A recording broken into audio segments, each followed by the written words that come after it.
What's up, guys? Welcome to episode 2, weekly Q&A. I'm going to make this a theme because people seem to be responding to the drawings well. Those videos are doing better. I enjoy them. My hand is cramping up from having to do this throughout the day, but I enjoy it and I'm glad it's being received well. But I figure you guys need to see my pretty smiling face a little bit more regularly. So we're going to keep up with these Q&As and I'm going to be answering questions directly from you. Now we got a good one today. We're covering the very non-controversial topic of genetics because the last video was about genetics, and unsurprisingly a lot of you guys had some stuff to say about it and I had some stuff to say back, so we're gonna go over that. And yes, I am rocking red and white because that is my skin complexion these days. Arizona Air got rid of a lot of the nasty like purple pimply breakouts I'd get, so now I'm just left with this transient redness, and the permanent looks like I got snow blind, like snowboarding up in Big Bear. Like I just had my goggles on, got fried from the rays bouncing off the snow, and then this is just how I look now. So I'm leaning into it. Is it too late to change the color profile on base strength? God, I hope not. So let's get some of the questions from some of the previous videos, and then we'll get into the real heady stuff with genetics because I got a lot to say about that. Genetics is really just a coat. Do you like free hoodies? Yeah. Barbell Apparel's giving away free hoodies. How do you like them? Free hoodies. Barbell Apparel's free hoodie sale is going on right now. Every $99 gets you a free hoodie and it stacks. So go get some Bromley merch, get some comfy jeans, and knock out your holiday shopping while you're at it. This deal will end soon, so go now. Christopher Dubel, 2839, what do you feel the most important thing you've done in life has been to get where you're at? Not like getting married, having your child, but more so one concrete action you took that has had a lasting positive impact. That's a really good question. Now this sounds really stupid, but I was really lost. I needed direction. I knew I was running out of time. I kept starting and stopping in college. I kept hopping jobs. I had no direction. And I knew that like time was running out for those years where I had to get going somewhere. And it was a late night infomercial. It was a fucking Tony Robbins infomercial. I'm not even shitting you. I was making like no money working in a grocery store. I didn't have the money to spend, but I spent it on that because late at night, I was probably drunk and I had nothing going on. And just the words were kind of reassuring. And it was reassurance I wasn't getting somewhere else. Now, people that are in that spot, they get their words of reassurance all over the place. It could be a cult. It could be some political ideology. People saying, hey, this is why you're not happy with your life, or this is who your enemy is. We're your tribe. Come over here, whatever. I was fortunate that I didn't waste a lot of time in chat rooms, playing video games, doing other things that might have sucked me down some other direction. That's what imprinted me. That's what spoke to me. And I ended up getting this box set, and it was just, I mean, yeah, it's a lot of like kind of gimmicky speech. Yeah, it makes you roll your eyes. But when you're in that spot and you don't have the narrative in your own head, you don't produce it on your own, it's telling you that you can do it, reminding you of how to do it, reminding you to remind yourself that you can do it. These are things that very successful and confident people have for a number of reasons. And when you don't have that, you need to get that from somewhere else. And I think of it this way. If I had 10 friends that just like to drink and party and were, you know, kind of blue collar workers, or if I had 10 friends that were in the process of buying and selling real estate or ran coin operated laundries, people that were generally motivated, like instead of lifting, their hobby was kind of making their way in the world. What would my habits be? What would my expectations be? What type of shit would I be able to get away with saying or not saying or believing? Nobody's going to go into business or take on as a mentor somebody who's like some sad sack, half consistent pissant that's always telling you why they can't do it. It's like, we don't have time for that. So this was like a supplement to all of that. I didn't have that social network, but it was very valuable for me at the time to have that. And that kind of turned me towards a lot of like self-help books that kept me reminding myself to stay on track. Without that, I don't really know what there would have been that was like pushing me to do more. So I had been looking into making a living online for years. I mean, I probably started reading stuff about it like 2010, 2012, somewhere around there. And it was just a lot of false starts, but I always had my mind focused on, okay, what's the next big thing I'm going to be able to take advantage of? And when I see it, don't let it go by. I ended up getting really lucky. I read a Craigslist ad trying to look for a training training studio, private training studio, where I could actually make some money as a trainer because I had worked at corporate gyms before and they don't pay you very much, but it's like a guaranteed pool of clients. So it's a trade-off. And I'm like, no, I need to get my own clientele. That's how I'm going to make money. I have nothing else going on. Dropped out of school like 4 fucking times. Let's just accept this is what I got going. This is how I'm going to make money. And I looked up all the time on Craigslist. There was nothing. And then one day somebody put an ad out, and it was the guys that ran the first iteration of what became Empire Barbell. Evan and Jared had this little hole in the wall in San Bernardino, and I met them and they took me on and we grew it. I ended up taking over completely, ran that, met a bunch of friends, met business partners, networked, and then I had the resources. I ended up on the side doing the YouTube thing, and I had the ability to be consistent doing that. So it's all these little steps up. But wherever it comes from, even if I'm being reductionist with saying it's this one thing, all the things in my past that led me to just being able to keep my sights forward, no matter how depressed I was, disillusioned, no matter how bad things were going or felt like they were going, there's forward momentum. And if you can keep that going, I believe that it's just math. You're going to have more touches. It's like buying more lottery tickets. Things go your way, you can capitalize on that. So it's a mixed bag. It's like, I always got to say, absolutely, I'm very lucky. But I mean, I was a truffle pig, guys, for like a long time. I had nothing going for me, but I was just sniffing. I'm like, I'm going to find something. And I did. And that was just one of the big catalysts that I think is kind of neat looking back on it. If I had a week to answer this question, I'm sure I could find more valuable things. But off the top of my head, when I think about a big turning point in my life, that's it. And it's kind of frightening to think where I would have been if a few things didn't go that way. So you want to talk about my own God-given grit, you want to talk about environment, of course, it is always the two inextricably connected, which is going to be a theme in what we're going to talk about later. This is kind of a good one. Augustus Paluzzi, thoughts on modifying technique to be able to clock more total work. I found I can get in lots of volume benching with a soft touch, but have higher top end strength with a sink. And that makes perfect sense. There's going to be plenty of exercises where you can really go hard in the paint, demonstrate more strength. You can grind more. You can do these things that are like maybe more specific to what you're training for, but they might have a much bigger cost. Like, not just is the muscle small or big. Like, I'm going to be able to do a lot more work with my bicep than I'm going to be able to do with, like, I don't know, a clean and press, more complex, bigger muscles, more fatigue, more time to recover, and on and on and on. So you have to start with, what's the most important part of this training block? If there's a particular exercise that you are prioritizing because you think it's going to have some magical property, and this is going to be exclusively strength guys, I can't imagine hypertrophy guys really worrying about this too much beyond just, hey, a bigger muscle, you can't break it down as much and still recover. So with strength guys, strength develops at position. So your strength specific work, you're going to be doing some amount of variety. 1, to make you well-rounded. 2, to directly target weak areas.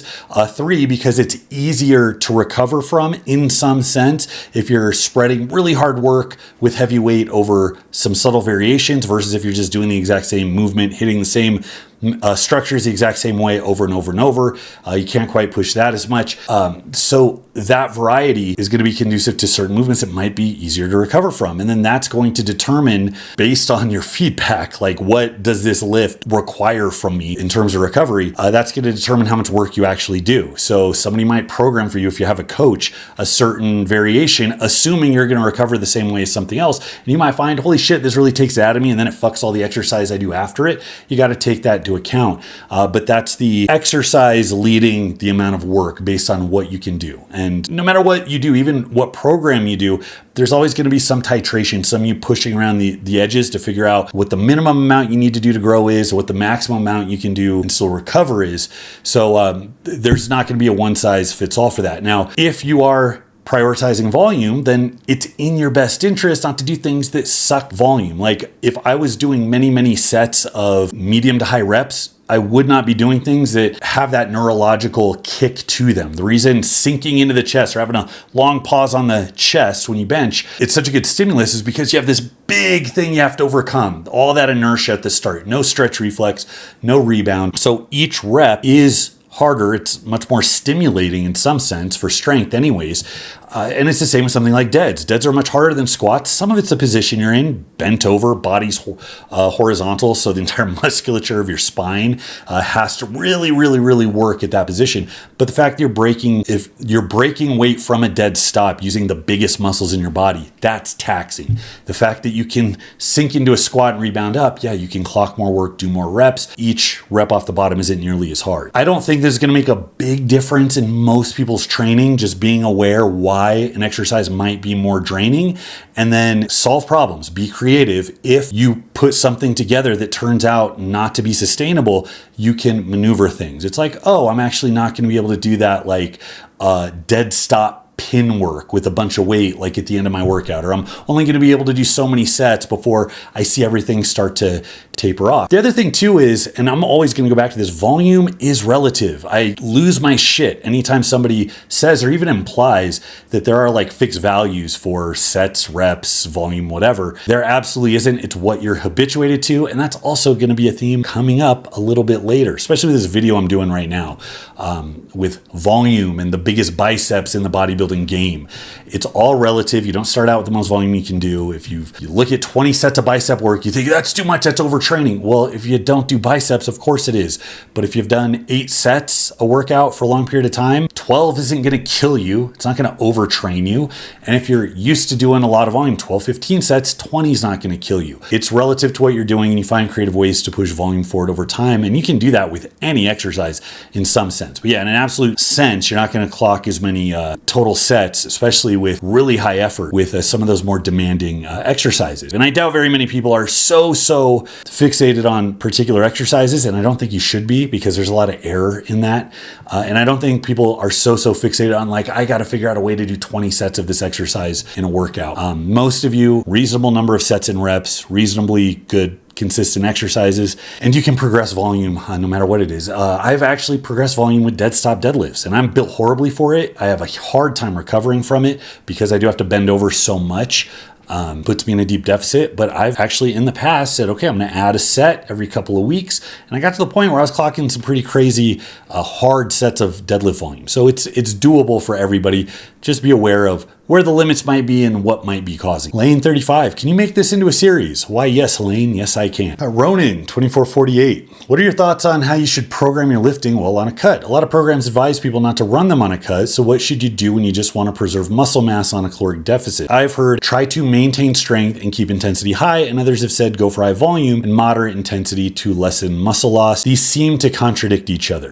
Yeah, I would guess. Who knows? Maybe there's somebody that has just spent the last 10 years in all the literature and they're going to come in and just fucking own me about how little I know, whatever. My sense over all of my time doing this is people make really bold proclamations based on very limited amounts of information, and you can find a lot of things that just confirm your own bias. People do that all the time.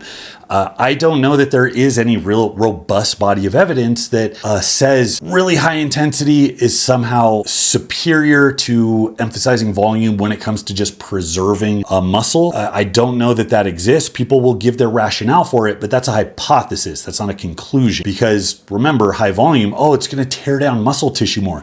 Well, the repeated bout effect prevents that, because the more you do volume, the more habituated you are to it, the less actual tissue teardown occurs. That's what the repeated bout effect is. So the question is, how much teardown are you getting versus how much stimulus are you getting? And you obviously want that to be high as possible when you're in a caloric deficit to spare muscle tissue. The funny thing is, thinking about muscle sparing and muscle growing, they are two different things. Even anabolics work differently a bit that way. Actively growing muscle tissue, we tend to think of workouts as actively growing muscle tissue, but what does a muscle sparing workout look like? I'm not entirely sure. I don't know that there's a really obvious difference between different styles that's been established conclusively. I think that it makes sense to prioritize recovery, but at the same time, if you are not training with as much, that's less overall stimulus at any intensity. So you could argue that on a cut, that might be the thing that takes you out. I could also see an argument that says, yeah, you get a condition to the teardown. That's repeated bout effect. You do high volume continuously. It doesn't continue to tear you down the same amount because you are used to the work. You've adapted to it. And that's providing an extra stimulus that maybe is working really hard to keep muscle on. And it's also burning a shit ton of calories. Some people say they like going through their high volume phases on a cut because it's good for keeping your body fat down.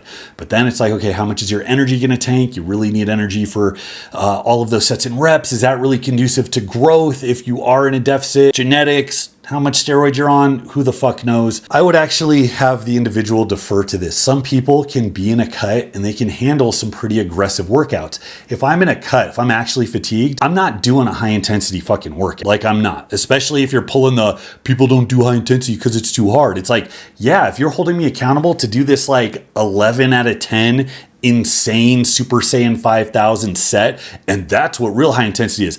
I'm not doing that in a cut. Are you out of your goddamn mind? In fact, most people aren't going to do that. I don't like it as it is because life makes your energy, go up and down. So I don't like to put all my eggs in that basket because I find it to be very unreliable. So I do volume anyway. So if I was going through a cut, and I've done preps going into a cut, I much prefer to handle volume because I can always do the homework. I can do the minimum amount. If you look at a volume tight program for strength, it's going to be low RPE. Like you're going to be a few sets away or a few reps away from failure. And it's going to be about clocking good practice touches over and over. And that just seems like there's more dials I can turn depending on what I'm feeling on any given day, where my mood's at, whatever. There's more elasticity and you need that to be consistent. Now, this doesn't seem to be about strength. This is just about muscle mass. I would tell somebody trying to preserve muscle mass, train the way you train anyways. That's what I would tell you to do. Do what you're conditioned to, what you're adapted to. Don't go reinventing the wheel, because I would guess that whatever difference exists is probably marginal if you did study it. And I would guess if you dug in, you would find that it would make a big difference probably with individuals. I have a sense that training in general is like that anyways,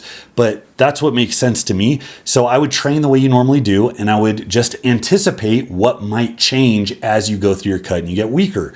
Some people don't get weaker. Some people are good about recompositioning, and if their training's going good, they can lose some body fat. If you're extra fat, that might also be a thing where you're going to get stronger even as you cut. As you get leaner, or depending on what your predisposition is, you might find that cutting calories tanks your strength quite a bit. So be prepared for numbers to go down. One of the reasons I tell people not to do mine, it's not really because it's high volume, it's because mine are strength programs with kind of a mass gaining lean to them. The progression is kind of the key there, and it's much harder to progress predictably if you're on a program that's like you're adding weight, you're recovering and then moving back up again. Much harder to do that predictably when you're in a caloric deficit, so why try?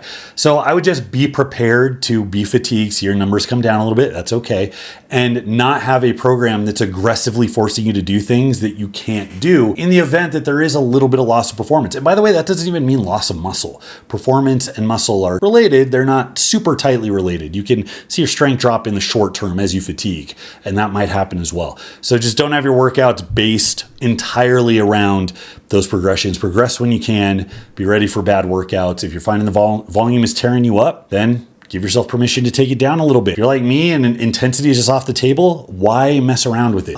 But yeah, I wouldn't put a huge premium on exactly how you're working out. Your biggest growth phases are going to be when you're actually eating to grow. So get your body fat in check, and then you can actually get in the habit of filling out your frame while staying somewhat lean, and you're gonna have a much better time doing that. Hatfield squats, worth doing instead of regular back squats. I'm not a competitor, just a gym bro that likes to lift heavy shit. Nothing wrong with that. I started out as a gym bro that likes to lift heavy shit. I enjoyed the weird looks I got bringing my axle and plate-loaded farmer handles into corporate gyms back before strongman was cool. Hatfield squats, for those who don't know, safety bar, so the bar can rest on your shoulders without your hands, holding on to some pins. So it's kind of a weird version of like a hand thigh lift almost, except instead of hands on your thighs, hands are pulling on the pins as you're squatting up.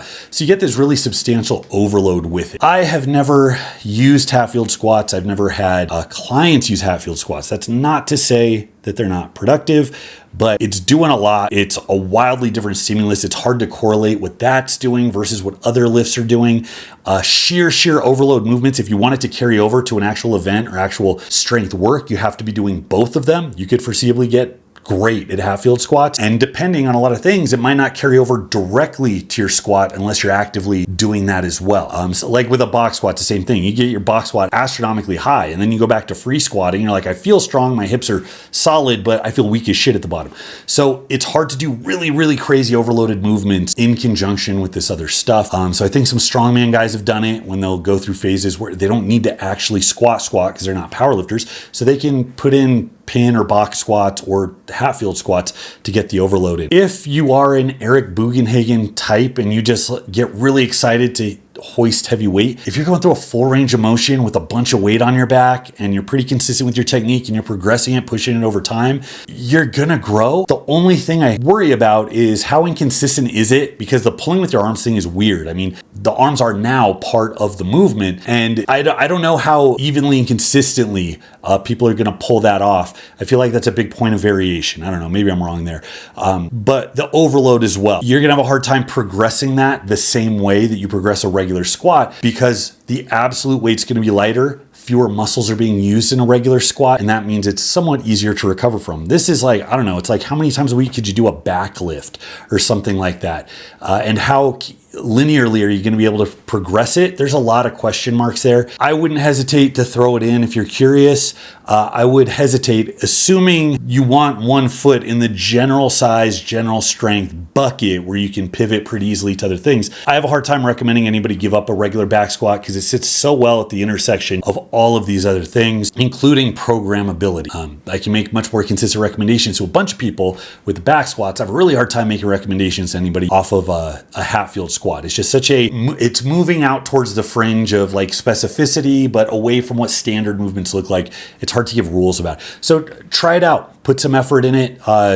A good way to get your foot in the water, do your regular squats, and after, even if you're a little tired, then do the Hatfield squats. That'll keep the weight down a little bit, give you a chance to figure it out. And then as you get more conditioned, you can start hoisting weight, and then maybe try it out, do a block where you just do that and you really start pushing the weight on that before coming back to squats, maybe having squats on another day or right after you do that. You can play around with it. But if you're not a competitor, you like throwing heavy shit around in the gym, there's no wrong answers. I mean, experimenting is kind of right answer, and these are all exercises that are gonna grow you anyway. So you don't have to walk a tightrope there. Here's a unique one. Nuke Life. 9166. I'm a novice strongman and powerlifter. I currently travel for work 1 week on site, 1 week off at home. While at work, I can bring some smaller training implements along, sandbag, adjustable dumbbell, rubber bands, and keep them in my car and train in the hotel parking lot before or after shift. While at home, I have access to a couple of fully equipped gyms. Is there a program that can accommodate for this unique schedule? I'm very interested to hear your thoughts. Love, Big Stu. This is a unique one, and I've had people with this type of work schedule say, hey, I have like 1 week where I can train really hard, and then like a week where I am very, very limited on what I can do. And it seems like if I can't just string together workouts week to week, it's like, what's the point? I'm going to detrain or whatever.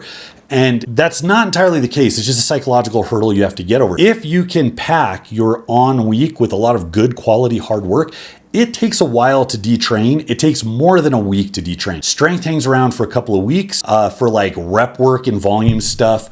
At about a week, it might be where it's like starting to decline, but not really substantially. Like maybe top end like rep work or like pure muscular endurance might be dropping a little bit, but it's not enough to really worry about. The thing is, you can maintain those very easily without having to do those exact workouts. So if you do have the ability to do some type of work as like a recovery or metabolic type thing, there's no reason that you can't continuously grow. You just have to make sure you're really pushing it for the weeks that you're back. I remember hearing, I want to say Mike Bartos did this. If you're familiar with Bartos equipment, he made a lot of strongman equipment, the hated Stone of Steel. He was a pretty strong dude. And I remember him doing a program once where he would like deadlift 3 times in a week or over like a week and a half or something. He would like really hammer deads. And then he would switch where like the next week and a half, he'd go kind of high frequency on squats. You can do that. I mean, as long as the time to detrain is overlapped by how frequently you're hitting either direct work or work that's like close enough where it's going to keep a foot in the water, you're going to be fine. So I would tell you to do probably a higher frequency thing. I mean, look towards a whole body thing, squat, deadlift multiple times in that on week. So obviously they're not going to be the hardest workouts of your life, but clock a lot of frequency, make sure effort's high, make sure you're fatigued by the end of the week. Then when you're back on site, metabolic stress, blood flow, hypertrophy, just keep the reps high, move in a circuit form, break a sweat, get some fatigue, throw some body weight stuff in there. Simple push-ups, lunges, I mean, jumps, burpees are all really good for keeping yourself moving like a well-oiled machine. And that type of work does wonders for keeping your endurance high, keeping the muscles kind of wise to what's going on. It's going to be easier to string those workouts every other week together. And there's actually precedent for guys doing that. Like the Lily Bridges, granted, super elite athletes on a ton of gear, but they would like alternate squat and deadlift heavy every week. And then they alternate that with like a high rep workload type thing, bodybuilding, very, very high reps. But there is precedent for alternating, taking a long time in between the same lift, going really heavy with a specific movement, and then alternating with kind of light bodybuilding pump work. So I think you're fine. Just wrap your head around that this doesn't really look like what other people are doing, but I can still do it. How would you lay out a 30-minute per day, 5 to 7 day per week program and progression? Basically 1 to 3 lifts per day. I'm a busy dad, have about a half hour every day to train, but almost never more than that, even on weekends for now. Late intermediate, 3 years of consistent barbell training at home. Thanks. I can relate to that super well. I do have a lot of flexibility, but even working at home now, I have so much stress to like jump back in and finish projects and move on to the next thing. It's hard for me to justify spending the time I used to, especially since I don't have a contest coming up. I mean, I'm trying to get a little fit over here. It's a completely different direction, but getting out and just clocking 2 hours in the gym, like me and Laura used to do that after work without thinking twice. She'd get to the gym at 6. We'd leave at like 9:15. And those were great days. But for now, it's like, I got to do the minimum I need and not dick around. And I don't have the excuse like, oh, I only have 30 minutes. There's no point. Like that doesn't work anymore. So to start out, what can you do in 30 minutes? Technically, you can pump in a handful of exercises. However, every time you have to switch or transition, there's loss of efficiency with that. Now, if you had an hour, it's not a big deal. 30 minutes is kind of pushing it. I had to train people 30 minutes at a time when I was a personal trainer, and it was stupid. I'm like, what's the point of this? It's like getting you warmed up, getting you transitioned. That's half the workout right there. And it's the same principle behind the assembly line. That's why we don't have one guy building the car. We have one guy doing one thing because he can move through that faster. It's a lot more efficient. Anyways, so with a half hour, I would pick like one money lift and focus on that. If it's a big compound lift like deads, don't let yourself be distracted. Do 30 minutes of hard deads. That's going to be more valuable than watering it down with other stuff. Now you can get creative and you can say, okay, well, I can do deads. I could do deads and maybe, superset with a lat pull down or a chin up or push-ups or whatever. And you say, okay, I could do that in a half hour. Actually, me and Laura have been clocking circuits, and I find that, yes, in fact, you can fit a lot of volume in a short period of time. We're about 25, maybe 30 minutes for a circuit that has 3 or 4 exercises, and we'll get through it 3 to 4 rounds, and you add it up. That's a lot of sets. It's plenty stimulating. People can say, oh, it's not as directly stimulating because you're not as fatigued or because you're fatigued cardiovascularly. It's plenty stimulating. And as you get conditioned, it gets more stimulating because that's no longer the limiting factor. It's also good for fat loss. It feels good to not be out of shape, to not be wheezing every time you do a set. And when you clock it, it's like, oh shit, 4 exercises over 4 rounds. I did 16 sets in a half hour. So you can absolutely do that if you're keen to moving quickly, embracing that type of stuff. Brian Alsrud did that. There's very good examples of guys using that. It's just not as common because it's not as specific. It's not as fun for a lot of people. It's a bit harder. Anyways, depending on where your personal taste is, you said you're a late intermediate, so a pretty strong dude. If you're training specifically for strength, I would just focus on one big ass compound movement and maybe have a smaller isolation movement that works something else that you can sprinkle in. And I would just do that. Now, if you're going 5 to 7 days per week, you don't want 5 to 7 days in a row of like an all-out lift. So you can do something where like 3 of the days, okay, I'm gonna have like half hour squatting, a half hour of pressing. The next day is gonna be like a half hour of deadlifts. Then you can start to say, okay, what else do I need to hit? I probably don't need to do a half hour of just straight deadlifts twice a week. So you can start saying, okay, well, I can do a half hour and this is my arm workout. You can tear through an arm workout in a half hour. I have a half hour, I could just do rows. So I'm a little more biased to that. The other option would be have kind of like a light heavy thing probably and just do the compounds. Again, this goes to what you're training for specifically, what your tastes are. There's a lot of play in the joints.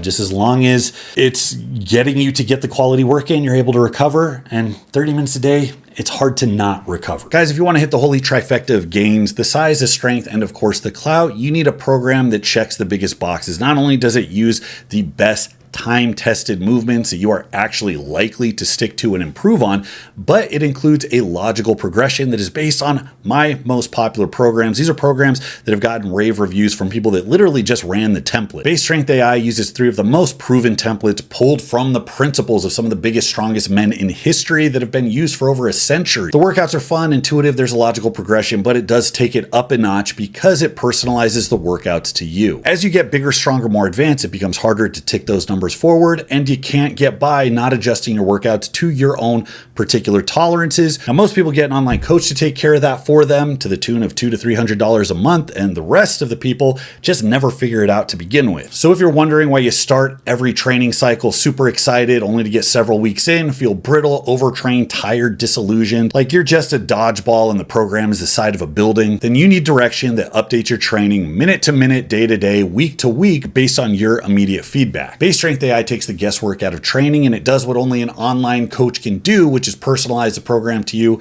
at 1/10 of the cost. Yes, 1/10 of the cost. So jump on the heart and soul of old school training. It's my programming, but it is your program and you cannot get that anywhere else. Hit up basestrength.com today to get started on your gains. Any non-pharmaceutical tips for tendon recovery? I'm 46 and tried to train for my first strongman event. Axle curl and axle clean and press training caused so much pain I had to drop out. Months later, they still haven't recovered. Using VersaGrips on pull-ups helps alleviate it, but is there anything I can do specifically to speed recovery in my elbow and forearm tendons? Yeah, it's a bitch. When you get any tendon inflammation, it just doesn't leave. It takes so long. The big reason tendons are a pain in the ass is because there isn't blood flow. Like bones get more blood flow than tendons do, so they have to be moved if you want them to recover faster, which is really counterintuitive. So this is where blood flow stuff comes into play. This is what the arm wrestlers know.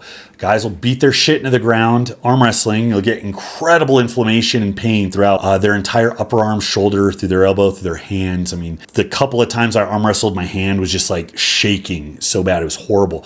But then they'll go and do a bunch of light banded work. Blood flow, blood flow, blood flow. The more you do it, the faster it recovers. So if I were you, I would just grab some bands.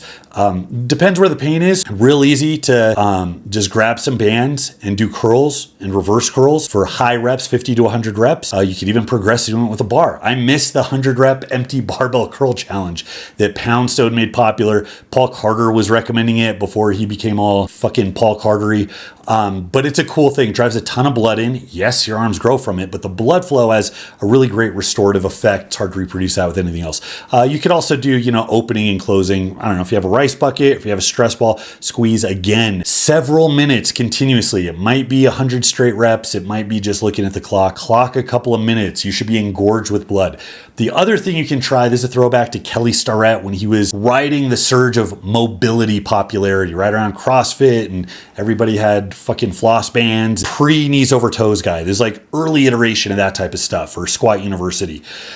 This was actually a really good trick. You take bicycle tubing, or you can take the really kind of thin, it's not even a band, it's like a sheet of latex.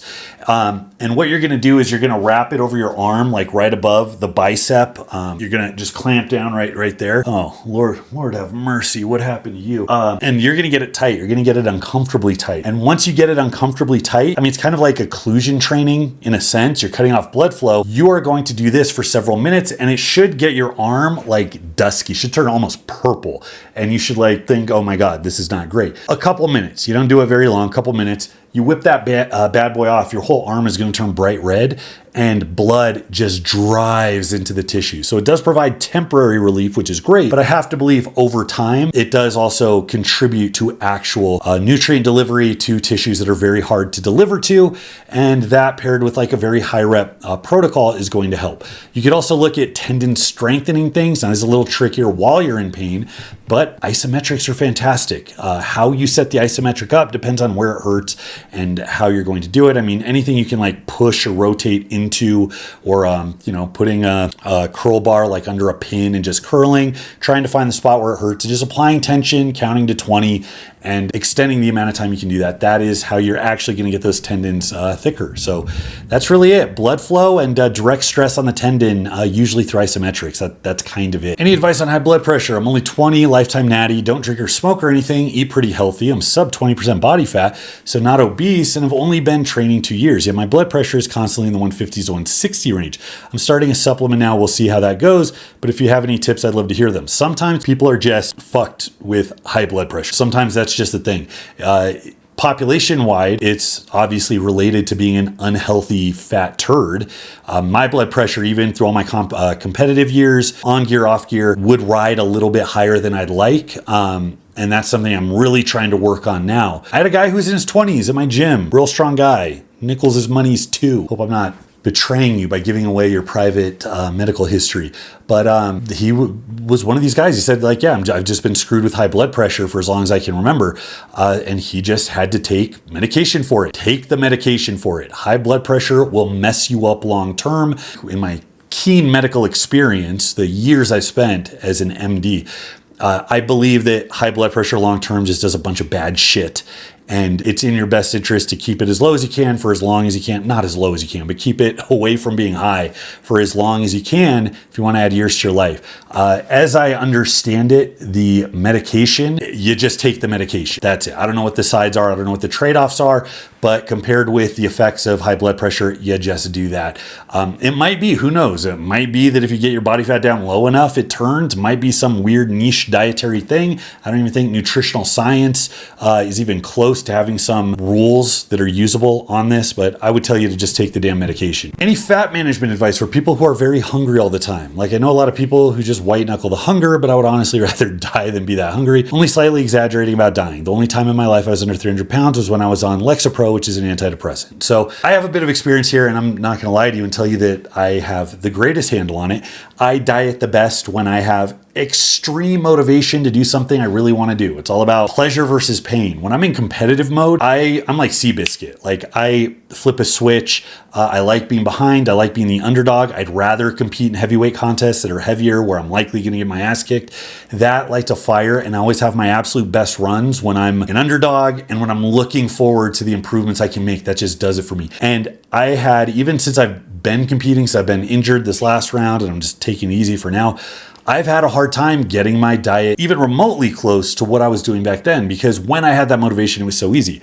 Now, it's absolutely true what people say. It's not motivation, it's habits. So the more habits you can layer your life with, the easier time you're going to have. There's so many things that you don't have a complex over because it's not always in front of your face. It's just expected that you do it, and your brain finds a way to do it. I always say, if you tell a homeless guy that he's got to start looking after his dental hygiene when you're in your 40s or 50s, you're like, what? I got to brush my teeth 3 times a day? Fuck that. I'm never going to do that. When it becomes a matter of course, it's just an expectation. It becomes something you do. There's all kinds of strategies. Sam Sheether really liked the book of Atomic Habits. It actually has some specific bits of advice in there of how to make it more likely for you to follow through on a habit, and give yourself a break. It's not about doing it the first time. It's about those little wins, those little steps forward. It's the rusty lawnmower analogy. If you think you're going to have your breakthrough, your first step forward, you're always going to be depressed and disappointed, and you're always going to fail and be like, what's the point? But if you expect it's going to take 10 steps, 20 steps, let's say it's going to take a year of trying before it finally kicks. When it finally does kick, when you yank and that rusty lawnmower finally starts up, you're just going to be humming, dude. And I hate to be corny, it's that analogy of, how many cracks it takes to break the rocks, not the last crack. It's all the cracks that came before. So aim to implement strategies that make it easier to eat the right thing, that make it harder to go binge. I mean, step one is making sure there aren't bingeable things around. So if you have, like me, I have a significant other that really likes to buy pumpkin flavored things around the holidays, and I'm not even mad at her because I love to eat them, but it's a barrier. So getting on the same page with a partner, that's a very difficult thing to do, but you have to have an honest conversation, and that creates tension, but it's better than not talking about it. So talk about that. Tell them you need help and you're relying on them, and see if they come through for you, because you guys should be able to make it easier on each other. Look at your finances. Eating clean is the most cheap thing in the world. The biggest lie anybody ever sold was that it's expensive to eat clean. That's because people think eating clean is like $30 a pound organic grass-fed bison or some shit. It's not. Chicken, rice, sweet potatoes, a little bit of seasoning. We save so much goddamn money. So much money when we stopped eating eating out. We just didn't let ourselves eat out. It's like, no, we're going to meal prep. I'm going to cook shit at home. I made chicken and I forgot to get the dressing I like, and now I just have dry ass chicken. I don't want to eat it. I'll eat a little more rice and I'm going to go to bed. I'm going to pound water. I'm going to drink water to fill myself up. And I'm going to keep moving. I'm going to distract myself. Oh, I'm hungry. Let's go for a walk. I got to keep moving. I got to get around. If you're on the couch and you got a fridge full of shit, you're setting yourself up for failure. So I know it's a bunch of different points of things. Just give yourself a break, but don't stop moving. That's really what it is. Allow yourself the leeway to practice and fail enough to pick up a good habit. It gets easier. And you can leverage motivation too. I'm not telling you not to leverage motivation. Sign up for a big thing that scares you. Go out on a limb and say, you know what? I'm just going to sign up for a mud run and I'm going to tell everybody I'm going to do it. I'm going to make sure they're there. Little shit like that. Social shit. That's a big thing. CrossFit's successful because it's social. That increases the likelihood of a habit forming. Put yourself in a social group. Even if you're going to be one of the dickbags wearing Lycra and taking up the highway with your 30 friends on a bicycle. It doesn't matter. Find a social group. And all this stuff just gets so much easier. I get it's hard to do, but understand when you find the maneuvers that pay off and they're out there, when you find them, it's like, oh my God, this is actually easy. So when people like make it sound like it's easy, like it is in some sense, but again, you got to be the truffle pig. You got to be out there finding like, okay, what's my leverage? What's a little handle that I'm going to find that's going to give me some purchase I didn't have? All right, that's enough of the good faith questions. Let's get to the argumentative and nihilistic trash that came in from my last video about genetics. Now, anytime I have a video do well, I have to like brace for impact because that means it reached a wider audience. And if it reaches a wider audience, that means the peanut gallery is going to chime in, and I get all kinds of comments that there's so much zeal in the way these people argue. I wish I had that much confidence about anything, and it's over something that they've either clearly had no experience with or have minimal experience with. So I had the audacity to make a video about genetics saying, hey, there's these genes we've isolated that people talk about, and they do some things where there's trade-offs, and it's kind of neat to see what these genes do and what they don't do. And it seems that they're really important for selecting for who the absolute best are and maybe even determining who's going to win in that sequence, in addition to, of course, environment. But for the best of the best, you can't really beat genes. And that real evidence of that is every successful elite pro sport franchise, from the Olympics to the NFL to whatever, prioritizes talent scouting. You can't get around it. There's never been a method of training that was so revolutionary it came in and upsetted the more talented crew. Now, I had to segue from that because people will hear that, their brain will then shut off and they'll think, oh, it's all genetics. I should, just go get a pizza and go watch some Halloween flicks. There is, of course, a lot more nuance to it than that, especially when we're talking about groups of people, populations. Things get a lot trickier. So we have to be careful how we speak in generalities. The average person, which you are very likely an average person, odds are, has an incredible amount of leeway of where they go up or down because everybody else in the population, regardless of their genetics, isn't doing the things that are easily accessible to you. Essentially, there is no competition. Genetics are extremely important at the elite fringes of competition because competition is very, very, very high and everybody's busting their ass. So these subtle genetic differences are going to make a big difference in the outcome. With no competition, with what was the stat I looked at? Something like 20% of Americans have a gym membership. I worked at a corporate gym. Maybe a third, if that, of them are actually going on a regular basis. And then of that third, what are they actually doing? I mean, you've been to the gym, people dick around all the time. They're there to say they were there because they like the social stuff, whatever. Very, very, very few people on a regular basis are moving enough day to day with intent in a way that's going to change their physique, let alone doing that and paying attention to their diet. So I was making the case that our understanding of genetics is so low that when people try to appeal to genetics, they're lying to themselves because they actually don't have the information. When you also add into the fact that when we think good genetics, we think of people that are meteoric risers. So many greats in the past have been grinders. I had a graph of Zydrunas. All of his numbers steadily climbed up until he retired into the Masters division. He wasn't like other guys like Cohen, came up very quick and then just kind of stayed the same for like 15 years. So grinders, that means you don't know what your peak is until you're at the back end of like a 25-year-long career. So you watching this, you can see the people in the comments who are allergic to the idea, the news, that you can in fact do some very, very basic things, add a reasonable amount of muscle, 10 pounds of muscle more than you naturally have, get your body fat 12% or under, which again, everybody can do, regardless of your genetics. I'm not getting in the fucking conversation, oh, it's harder for him. Like, if we're gonna keep moving the goalpost down, like, okay, you can do it as soon as it's as easy for everybody, then you can succeed. We're not gonna do that. If you can do it, that's all I care about. Can you do it? Can you not? Yes, you can. It's reasonable. We have the list of things you do. It works out the same every time. It might take some practice. You might fail. If you don't want to do it, that just means it's not important to you. And that's very okay, but you have to be upfront with that. So you watching this video, see the people in the comments who are responding with actual anger because I tried to give tips, recommendations, good news. Hey, grit is this thing that actually makes up a lot of the gap with talent. There's another lever you can pull. Look over here. There's this thing that you might be able to use to improve your lot in life. People are getting aggressively angry at it. And I don't need to get into all the political or ideological or psychological reasons for it. But I think it's a big load of bullshit. Those people are dead weight in your life. They're anchors that will fucking pull you down. Just like I started this entire video with the turning point for me. If I had those, and I've known people like this, if those anchors were around me and could influence me, I would never have made it up. And I'm not like a multi-millionaire. I'm doing pretty well for myself. I'm not a single millionaire. I'm not 100,000-aire, actually.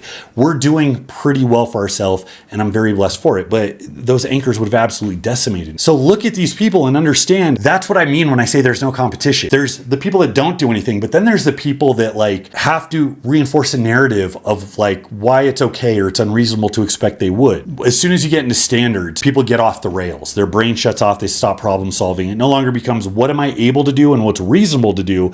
It becomes, I don't know, some emotional reaction to the oppressive nature of expectations. I don't fucking know. It's too much for me. So to everybody in the comments, yes, anybody, and I'll put a little asterisk there. Let's say 93% of the population, unless you have some severe deformity or some weird physical trait that's extraordinarily rare, anybody can get a great physique because a great physique is not the 0.0001% at the top of the Olympia stage. A great physique is you where you live in your work, in your school, in your social group, in your family. Becoming the fit guy or the jack guy or the buff guy is so fucking easy. It's not even funny because like I said, you literally have to gain like 10 pounds of muscle, get your body fat low, you'll have a great physique. As a strongman competitor, before I ever hopped on gear, I was walking around about 255. I was kind of fat, but let's say about 190 pounds of lean mass. And I was 5'10". And I'm not a hypertrophy guy. I got that through doing, all the things that I recommend people do. A lot of big, heavy compound movement for strength, chasing rep PRs and on and on and on. Back grew, butt grew, shoulders grew. I had some size. If I had a buddy who weighed 150 pounds with low body fat, who do you think was getting looks at the beach? Nobody gave a shit about, hey, I'm chasing a 400-pound overhead press. And it's like, yeah, but you kind of look like a doughy sack of shit. Understand what getting a good physique is. Understand what it means. And I can see as I'm scrolling up where the video started to take off because a lot of the comments are in line with my audience. It's people appreciating the video, commenting on the drawings. They appreciate the motivation, gave them some ways to reframe their goal and make it seem more attainable. And a lot of the disillusionment that people have really is themselves framing the problem really, really, really wrongly. It's one thing to say, hey, social media makes you fixate on all these fringe outliers, and that's what's hurting people's self-esteem. But it's another thing to pretend like you don't have any agency or it's not on you to be an enlightened consumer. Like we just have to eliminate social media, which I would love to do, but that's not on the table. If in the 90s you watch a beer commercial and you were really depressed because you thought buying the beer was going to get you a bunch of hot blondes with big tits all over your Ferrari, like consumers know, no, that's advertising. You build a positive association, but nobody actually thinks that's the outcome. It's the same thing when a jack guy is selling you a supplement or a program or whatever. We have to teach this generation not to be fucking idiots with the way they perceive what they see. Okay, now the big thing I knew people were going to say was grit is genetic, because I had the piece saying, hey, grit actually beats intelligence or SAT scores, all these predictors of how talented you are. Actual grit, which, like I said, pointing forward, being able to incur damage and still get up and keep going, that means you get more touches. Again, it's buying more lottery tickets. As the saying goes, people credit it to luck, but the more I try, the luckier I tend to get, right? So if you don't have grit, very talented people, and I've known these people that have the world ahead of them, they might naturally stand above a lot of people, but they will quit so fucking hard the first time they get put in their place because they never had to foster that. Now, the reason that we don't harp on grit being or having a genetic component or any other psychological factor for that matter is just like with all the muscle stuff we were talking about. You don't know what your genetics for grit are. Assuming that it is this way or that way is about the dumbest thing I can imagine. So if putting forth effort to figure out what you're capable of is required to know, anybody who decides prematurely that they don't have it, you're an anchor. Like, go sit in the corner with the other anchors. Like, just stay away from us as far as you can. Also, grit, unlike something like how fast you synthesize muscle protein, is highly dependent on your life experiences, your social circle, your environment. That means you can change it. You have a lot of mechanisms in your brain. And it's not like just, oh, you have grit or you don't. You have mechanisms that can self-reference, that can evaluate, that can go out and find things and piece together like a puzzle. You can problem solve. So the question is, how do we get out of this deterministic, nihilistic death spiral where people quickly talk themselves into just the limitless chain of cause and effect that ultimately makes you not responsible for anything, and realize that, hey, I actually can decide to like stand up and, go pet my dog. If I can make a conscious decision to get up in the kitchen and go get a glass of water, if I can make a conscious decision to do something that is a little uncomfortable, I can do anything. And we do it all day, every day without getting a goddamn complex over it. I can learn how to go like change the brakes in my car because it has to be done. The expectation that it needs to be done overrides whatever my resistance is.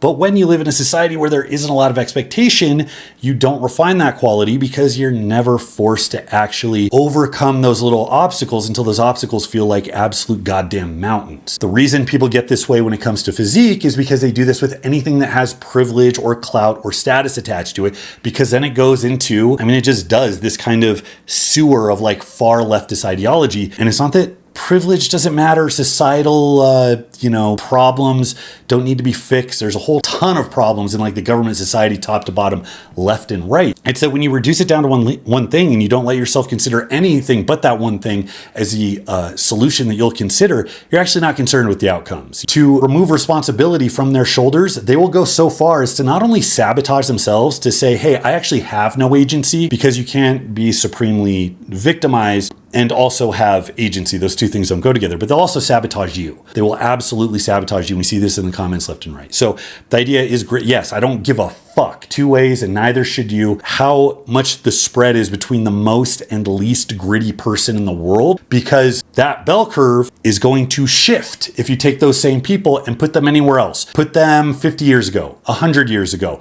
My great-grandfather, he had kids during the Great Depression. His parents were literally, before automobiles, driving them across the country to come out west towards California.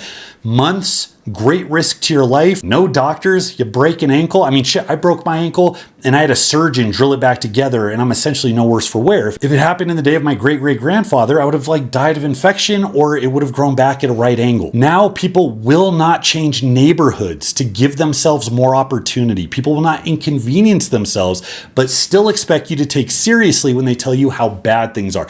Especially other countries you might not relate. The United States is the size of a fucking continent. We have 50 states. Let's find this out right now. How many cities of more than 10,000 people are in the United States? There are 3,500, a little more than, incorporated cities in the US with populations above 10,000. So 3,500 reasonably sized communities that all have their own economy in it. There are almost 20,000 incorporated cities throughout the entire United States. The big cities where all the problems and inequity tend to kind of live, there's only 10 of them. So 10 cities is where you get the worst inner cities. It's where you get the worst crime. You get Chicago, Los Angeles, New York, Houston, and on and on. There's 330 cities with over 100,000 people. And you can go to smaller towns, you get thousands of cities of over 10,000 people. So if you live in a place where it's $4,000 a month to have like a studio apartment, and you won't move across the continent that you live in, that has just city after city after city across endless miles of highway, north, south, east, and west, I don't feel bad for you. But people will tell you how bad things are. And the second you get to anything of like, okay, let's say the system's fucked, what have you done? It's what are you blaming the victim? It's like, yes, absolutely. Absolutely I am. And this is where I have to give the qualifier. There's people that have a genuinely hard time. Absolutely. I'm not an unsympathetic person. The problem is everybody has their hand out. It was like God, I know we're way off the rails from training, but I'm going to go with this. I don't care. I made the short about tipping through drive-thrus, how fucking ridiculous it is. Because I either go to Dutch Bros or I go to this coffee place and I like it. It's, $5-6. I get a coffee. It starts my day off. I do it, maybe a couple times a week. Dutch Bros, or they have like the sugar-free energy drinks I get every now and then. But they're starting to get more aggressive because you have younger generation where it's now not weird to ask for a tip through a drive-thru, which it should be because you're not giving service. You're just panhandling at that point. But the kids are starting to get aggressive. And the last couple times they look, usually they're like, here, it's going to ask you a question. They kind of look away. This last 2 times I went, they looked directly at the tip as I hit it because they know, as you would expect, people are more likely to hit tip if you're looking at them. The last kid, I shit you not, I'm in the car with my mom, Laura, my stepdad, and I'm looking out. The kid's like, okay, do you want to leave a tip for our amazing staff? And in my head, I'm like, I'm going to drive through. I'm buying 4 drinks. Like, no, I'm not leaving you a tip. You didn't give me any service that warrants a tip. So I go to hit no tip and he looks at it and he says, okay, no tip brings your total to $16.14. I then am shocked and I look over at my mom and he walks away and says, you're welcome, sir. I wanted to get out of my car and twist that guy into a pretzel. At the same time, I just wanted to lecture him and make him feel bad. At the same time, I wanted to be a Karen and be like, I'm never coming here again. I didn't say anything. I was speechless, but that's where it's getting to. So when I vent about this, there were people in the comments saying why are you taking it out on the kids? They should get paid a living wage. I'm like, these are middle class. We live in a mountain town. Go to Prescott, Arizona and see what the median income is or median housing of pricing is in Prescott, Arizona. These are middle to upper middle class kids in a mountain town, 16, 17, 18 years old, making drinks in a fucking drive-thru. And the biggest problem I have, and this does relate back to lifting, it's your psychology. The biggest problem I have is that there are people that are at the bottom of the bell curve. There are people, you need to triage. You need to be able to treat the people that need help the most. But when everybody has their fucking hand out, everybody can't be oppressed. Everybody can't be disadvantaged. Everybody can't be in need of the charity. So it is incumbent upon people that have even an ounce of gratitude for where they're at in their life to take a step aside so that somebody else might get what's coming to them. I'm not going to hear living wage arguments for high school juniors that live in an $800,000 house. Holy fuck. Why did I do this Q&A? I knew I was going to deviate from the Q&A and go on some goddamn rant. It's 3:30 in the afternoon. My meds and caffeine have long worn off. This is me going off just sheer rage right now. Ali Burke, 3112. I believe one of the biggest misconceptions about talent is that it's always linear in the sense that people expect every talented person to appear talented from day one. For some reason, I've refused to believe that since childhood. Whatever I'm good at, I owe it to that mentality of mine. I relate to that. That's what the story that I told in the beginning. I don't think I would have taken this as seriously if I was good from the start, because there's things I have been good at from the start. I was good at drawing. I'm getting back into drawing. I was a very good artist proportionally to other 10 and 12-year-olds when I was younger, and I just stopped doing it. Same thing with, I took AP Calculus and AP English in high school. I scored pretty high on standardized testing. I could have milked that for all it's worth. It wasn't interesting. I went and I chased the thing that was hard. And I had this belief, and that's its own type of privilege. But again, you can acquire it. I had this belief that as I go on, I can make up ground. And I loved lifting. So it was easy because I loved it, but it was the immersion. Bert, 86. This was a doozy. This one had me going for 2 days, just spiraling in my own head. Sorry, but fed up of arguments that basically boil down to stop being a whiner and start training harder. Genetics are a real and significant component of one's ability to build a great physique. Let's not pretend otherwise. It's just annoying. It's akin to this bullshit right-wing political argument that goes so what if you were an orphan who was sexually abused and ended up homeless on the streets at age 15? You can be a CEO if you just work harder. It's a lie, and that's just life. Systemic factors and our genetics are the main determining factors of our future. But you would have to be able to count all of the relevant systemic factors and genetic factors in order to make a prediction. And that's a problem. You do not have that information. People just fail or don't do what they think they should have done. You got people that are upper middle class that are those damn billionaires. And you just assume that that's the thing that is driving you at every single point. And it's not. You can't make firm conclusions, which even if you're right, it still started out as a cope and you just happen to be right accidentally. So I respond, you know what I'm tired of? People with nothing for experience speaking out of their ass with confidence. Genetics are a component, is what he said. It's an obvious nothing statement. They are, in fact, a component of everything. And you failed to fill in the Grand Canyon that exists between that statement and what you're implying, which it's not reasonable to expect the average person is capable of getting a great physique.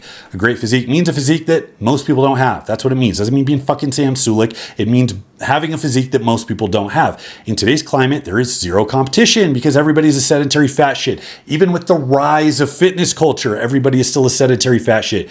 Gain a simple amount of muscle mass, attainable by anyone without a muscle wasting disease, and get a reasonably low amount of body fat, and voila. We tell people to stop whining and work harder because those of us who have actually spent decades training people in person know that effort and consistency is far and away where most people suck. That's not something I pulled out of my ass as a pull yourself up by the bootstraps right-winger. It's an industry-wide consensus in this particular field. There is nobody who trains droves of regular-ass people for a living who does not bump into this on the regular. I trained a failure. I didn't skip any workouts. I did all my work. No, no, no, and no. Some of that boils down to people just don't want it as much as they say they want it. That's a really big problem. People telling you what they believe when they don't know what they believe. And you have to find out through their behavior what they actually believe. But even to the people that say they want it, they're still procrastinating, not doing what you're supposed to do. Why would you focus on marginal differences that you don't have control over when there's this big thing that's holding people back? That doesn't make any sense. The only reason I think you would want me to do it is because of it doesn't pass the vibe check. I don't know. I continue. I'm also tired of the seizure that gets induced in you weirdos every time someone offers a strategy or an optimistic and motivating message for solving a problem that people grossly misunderstand. People fucking grossly misunderstand genetics. Don't tell me that every person complaining about the results in the gym has a very firm grasp on the dynamic of genetics and exactly how it contributed to their outcomes. And then I ask, what the fuck was that analogy? I had a whole section about genetics being huge when determining the best performers. It's absolutely huge.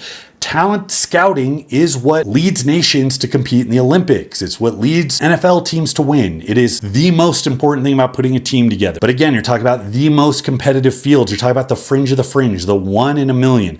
The average person is not a homeless sexual assault survivor, and we're not trying to make people the equivalent of CEOs. This is telling D students they can, in fact, do their homework. And that's also the type of argumentation you get. I'm not going to get into like the list of logical fallacies. It's just self-evidently bad faith and flawed when you're trying to say, hey, you're having this problem. Well, if you do this, this, and this, it'll help with that problem. And someone's like, it's like telling homeless grape survivors that they're going to be Bill Gates. That is not even remotely a useful analogy. And either you don't have the processing capacity to make good analogies. This guy probably does. His brain just shuts off when his ideological triggers get hit. Now, the motivation for this nonsense is clear as day. And this is where I get a little philosophical and, a little grandstandy. If it's possible that people can improve status by virtue of knowing their surroundings, and there is in fact some burden of blame to be shouldered if you decide not to do it. Again, it's okay. Not everybody needs to do everything. You're not on the hook for that. It's if you're holding yourself up to that.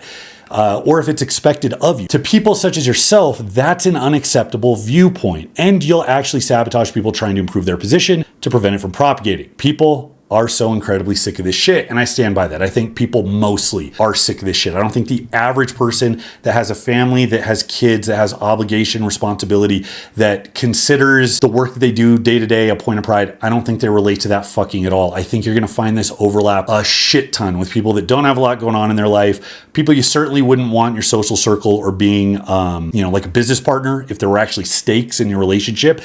These are people that would bring down your study group. These are people largely that don't have kids or families. A lot of single, miserable people who are entirely consumed with their own lives and the narratives that keep their toxic ideology going. Am I using enough creative language to describe my distaste for this people? And then there's probably 15 more comments saying, grit is probably genetic too, though, unfortunately. Yes, it is. Everything about you is in fact genetic. Genetics and environment cannot be cleanly separated. Take genes and put it in the vacuum of space. What happens? Epigenetics changes your genetics over time. The environment that you're in affects gene expression today. And actually that can be traced to future generations. You can trace the genetic effects of famine several generations down from the epigenetic markers. You don't understand genetics. And once again, I could just care less about the lowest versus the highest. You're holding yourself to the standard standard that it's not reasonable to try to chase something or take agency in your own life the same way you do with like everything day to day without getting a complex over it, because there's inequity. There's a world where inequity doesn't exist. And the overwhelming trait of people is to look up. Like I said, upper middle class screaming about billionaires. I know it continuously. People that talk about themselves that make six figures, they'll talk about themselves like they're getting screwed. I'm getting shafted, blah, blah, blah. And it's like you have every amenity that Western civilization has to offer and technology that like 3 generations ago would have been considered magic. It's like, yeah, tell me how bad it is. I think the freak genetic Bane build category is a fictional group that's used by fake natties and just gullible people in general to lie about what is naturally achievable. I believe that this category does in fact not exist in the non-enhanced world. I'm not talking about athletic performance. I'm talking purely about a bodybuilding type analysis. This category does not exist. It's a fable. And every example people will give of 1 in a billion genetics is always someone that is actually on PEDs. For example, people will say Ronnie Coleman was natural in his early bodybuilding shows. Look at what's possible with elite genetics. No, he was not natural. And if he says he was unfortunately lying. We have peak circular reasoning here. He doesn't validate his arguments. He just offers them with the reassurance that they're correct. 1 in a billion genetics, always someone that's actually on PEDs. Is like, how would you know that? You look at them, you think they're on PEDs. Based off the experience you don't have working in large populations of people that are taking PEDs. I don't even have to talk about Ronnie Coleman or Kai Green or any of the other guys who were like freaks supposedly before they hopped on. Anybody that spent a lot of time in athletics knows in middle school the signs of like crazy developmental potential that exists without even having to get to like the state level. You get freaks at a pretty early age and have for a while. Of course, we have plenty of images of guys before steroids were synthesized, before disposable needles were even invented, before oral steroids were a thing, that had incredible genetics. Leroy Colbert is one of my favorite examples. Marvin Eder too. The odds that Marvin Eder had access to steroids as a high school student, like 1950, is one of the dumbest things I've ever heard. Now, the freak Bane build I did put is 1 in a billion. I don't think it's common. I think you have to travel probably quite a ways to find somebody who has the potential to kind of have that borderline IFBB pro look. That is having a lot of muscle, being, 280 or so, 300, kind of lean, maybe not stage ready, but kind of lean. The guy that has a potential to be 250, 260 on stage, I think that absolutely exists. I've met people that I have every reason to believe are at least in that ballpark. And we literally covered a double muscle gene. The Hercules gene, the shit they talk about, I think Eddie Hall, I don't know if it's the MSTN, but this is the one everybody talks about. This is what makes the double muscled cattle and mice, and they're just big as shit. That's what we need to hack. That gene almost doesn't exist in the human population, but there are a handful of case studies. I think I've heard of 2. I don't know all throughout history how many there have been. So we're talking about 1 in a billion-ish. That's to have the double muscle gene. It's nobody that competes. More people will have 1 allele. So maybe if that's what he's talking about, Eddie Hall has that. That doesn't even offer that much of an advantage. It offers a bit of an advantage. And we're not even just talking about one particular genetic bit of material. We're talking about combinations that exist. So if you have a bunch of different combinations, you need a certain amount of the right ones and the rare ones, and you need to be free of the ones that are deleterious. And that's how you get a bell curve. And yes, if you have an idea of what you and your average ass friends do, it is reasonable to think in a world of people that are 7.5 feet tall, humans who have 200 IQs, humans who can break glass by singing, and in the reality that exists with a double muscle gene, the insistence, and this is what I tell him, that the limits of humanity fall to where you are comfortable within your little bubble is more than a little bit self-centered, and I would add is highly statistically illiterate. So that's all I have to say. That's enough talking about genes. My blood pressure's up. I'm gonna have to go back several comments and ask homeboy what blood pressure medication he plans on taking, because I'm gonna need to get me on some of that. I don't know, maybe that's why the red in my face needs to come down. See, doesn't it look like I'm wearing a flesh-colored suit right now, like a dancer, like Britney Spears on stage, that beige suit? This is just my skin tone. So that's all I got, guys. I hope I get backlash, because I need some things to read over the weekend to motivate my training. My workouts might go a bit harder. So leave all of your points as to why I'm wrong, and we live in a deterministic black hole of nihilism and self-pity where there's no point in doing anything because others have more than we do.